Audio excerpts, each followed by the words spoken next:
Hi, I'm Zach, and tonight I'll be talking to you guys about the Force. Now, I know this video is kind of out of the blue, and it's kind of really random, but, I've talked to a lot of people about it, and I think I have an interesting theory on the Force. Now, the Force, as we know, is, it's the fabric of the Jedi and Sith power in Star Wars. It is what binds us, it's what is all around us, it's in everything, it surrounds us, penetrates us. Yet, they use it as a tool and some people abuse it. But however, like Luke has said in The Last Jedi, the Force is with you, but that does not mean it's your power to use. Now, I guess what I would say is a lot of people are having trouble with the new films and how, I guess, dramatic the Force powers seem. They seem like there's a lot more, and it's like, well, how come they didn't do this kind of stuff before? How come we didn't see this in some of the prequels or even in the original trilogy? Well, I mean, besides the normal answer of, well, the technology wasn't there, we didn't really think about it, I think you could argue there's a little more to it than that. So, first things first, it's always about the balance. Is the Force balanced? Is it balanced? Well, that's just it. And I think that at its core is what the problem is with the Force powers in Star Wars and everything like that. You see, you go back to the prequel era, you have thousands of Jedi, give or take, whatever. You have a lot of Jedi, and they are all tapping into the Force. They are all using the Force. They are all learning with it, growing with it, etc. But then you have a select few Sith or dark side users, as you would call them, and it seems like they have slightly better powers, but they're still roughly, they're all limited to kind of the same things. They're lifting things, lightning would be, some of the more dramatic things. There's some Force choke here and there, but all in all, there really isn't a lot of draw with the Force as far as, no one's stopping lasers, no one's lifting full vehicles, they are just moving smaller objects, and, maybe a Force grab of a lightsaber, or lightning coming out at somebody else, or refracting said lightning in an equal fashion. So yeah, you look at the prequels and, there's kind of this imbalance with the Force, and, the Jedi are constantly claiming, oh, our ability to use the Force is diminishing, or, we can't see into the future, we can't really predict what's going on because the dark side is clouding everything. Well, I think the excuse there is, the Force is being tapped because there are so many entities trying to use it to their own advantage. They aren't really using it in the fashion of, I guess, the way the Force would will it. So you look at something like the Force, and you imagine a ball, and it's like a Play-Doh ball. So you could pull it and stretch it out. Silly putty might be a better example, something like that. Goop, whatever. But you could pull and you could pull, but the more you pull, the more you're stretching it thin. So my idea is the Force in a neutral setting is this perfect ball. And it's sitting there, it's round, it has, a bountiful, immense amount. But then you have so many people pulling to that light side that you're just leaving this half gob here really nice and easy. But then you have a few pulling it this way too. You have some of the dark side. But really, that's why you see that imbalance there, is the Jedi have stretched thin. They have pulled thin their area of the Force, their side of the Force. They aren't able to tap into that nice gob anymore because they are all pulling from it. Now, the thing is the dark side is also pulling from that. And being that they have that extra little bit, you have Force users such as Darth Sidious, who, he's literally like the strongest dark side user that we've seen up until possibly recently. But You have him throwing literal Senate circles. I don't know what they're technically called, but you have him throwing the Senate at things. You have lightning. You have this type of control. And then if you look into the possibility of the whole Plagueis thing where, you know, Anakin might have been created purely from the Force. Well, you could argue that that was a dark side power. So you would see powers like that, the more drastic ones, being used because, well, there's more there to use. It's like, you know, it's more complete. It's all there. So then you have the Jedi Purge.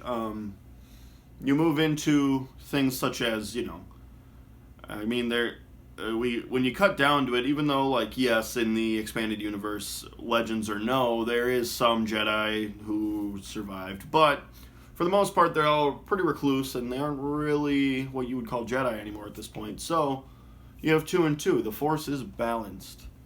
You now have Obi-Wan and Yoda, and then you have Darth Sidious and Darth Vader. Now they both sit on each side. The ball has been roughly put back into shape. There's a little bit of pull here and there, but not that much. And then Luke enters the picture. He is, at start, neutral.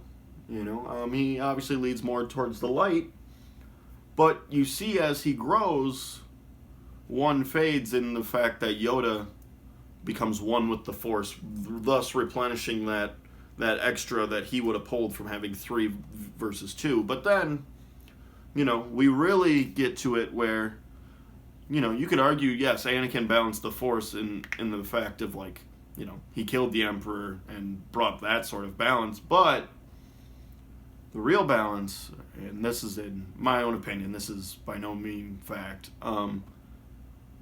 when Obi-Wan and Yoda both have died by the time of Return of the Jedi, and then Darth Sidious then dies, and Darth Vader then dies, and they all go back to the Force. There's only one user, really, of the Force, and you could argue Leia, but, I mean, in reality, Luke, yes, he might identify as a Jedi, but really we've all kind of gathered that he's kind of in the middle. He's a very neutral Force user. And if you want to make the argument of Leia, well, she hasn't been trained, so that's just untapped ability to enter into the Force, which you could argue is also, again, in that center median of the ball. So we have another time pass. Luke leaning more towards the light, and then the training of Ben Solo enters in. And then we also have Snoke. So you now have a middle, a light, and a dark. Now, as we all know, Ben falls to the dark side, and Luke leaves the Force. Now, that is a relatively new idea. You know, I don't really know how that would all work, but he has left it. So now you have a constant grab of the Force, and it's virtually untapped and only used by the dark side users at this point. There is not a lot of good. There is not a lot of pull to that light side, so they are getting drastic powers. That's why you see, like, Kylo Ren learning such manipulation of the Force is because, well, he has plenty of it to grab from. The Nexus of the Force is easy for him to attain, as there is so much of it to attain. And that is also why Snoke has so much power. But then you see a rise in Rey. So Rey can really, you know, pull from the Force. A lot of people are like, oh, well, she's Mary Sue and whatever. But this would kind of help in her favor of that argument where, you know, being that you can tap into it, there's so much to tap to pull to the light.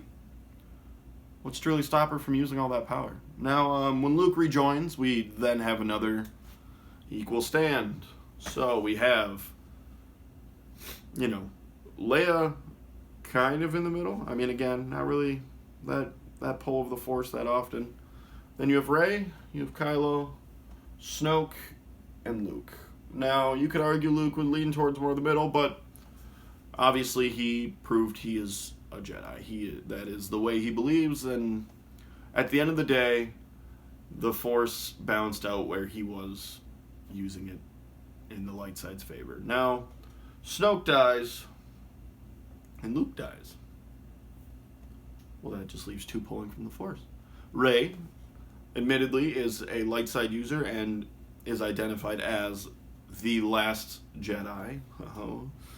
And Kylo though he wants to end it all, is still pulling from that dark side. So we now have an equal balance yet again with the Force. You have two parties both pulling it, an equal rate, and the Nexus is replenished. So I guess what I'm trying to say is it's that constant ball and the movement, and that's why we're seeing all of these crazy things happening with the Force now, is that there's so much of it to use, and when there's only two people using it versus thousands, I mean, that's crazy. There's a lot you could do there.